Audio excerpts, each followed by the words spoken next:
Hello and welcome to our midweek devotional. I hope all of you are doing well today. One of my favorite comedians of my generation was a guy named Rodney Dangerfield. He was popular in Las Vegas and on the late night TV shows. He was a stand-up comic, so he would appear on Tonight Show, other late night shows. And one of his things was he would tug on his tie and say, I tell you, I can't get no respect. Pardon the bad grammar, but he said, I can't get no respect. Then he would do a litany of examples. He would say, yeah, my dad bought a new wallet and kept the picture of the kid that was in the wallet. I tell you, I can't get no respect. So I've always enjoyed his kind of sick humor. If you don't know him, he was in the movie Caddyshack.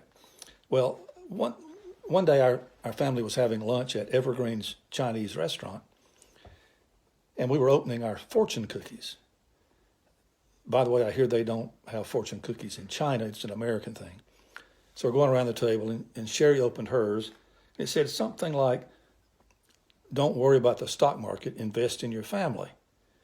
Well, that's a great idea. And we all said, yeah. Then Tyler did his, and Natalie did hers. And then I opened mine up, and mine had nothing in it. Who ever heard of a fortune cookie with nothing in it, no advice? That's when I played the Rodney Dangerfield. I tell you, I can't get no respect. There's nothing in my fortune cookie. The truth is, I don't rely on fortune cookies to help me determine my fate or help me make decisions.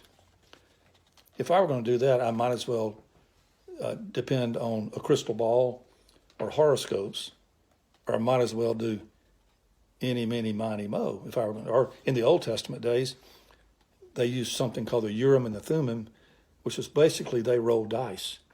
If it turned up one way, that was yes. If it turned up another way, it was no. So what I try to tell people is, if you want to know God's will for your life, then just do God's will today. And I know what that is. That is that you love your neighbor, that you be kind and forgiving to people, and have Christ at the center of your life and try to follow God. And then, generally speaking, the future kind of takes care of itself. I encourage people to do what you love to do. Find something you enjoy doing and use your gifts. It may be your vocation, it may not be, but that's a great way to do God's will. And throw into that some, I think, common sense and some experience and a little bit of faith, and you'll figure it out.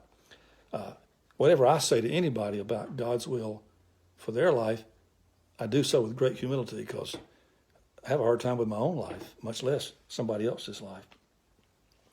You might say, well, how'd you get into the ministry? Well, my joke is, and I've used this a lot, is that my calling into ministry happened right in the middle of a calculus exam. I looked up at the heavens and said, Dear God, is that other job still available? You know, the ministry thing.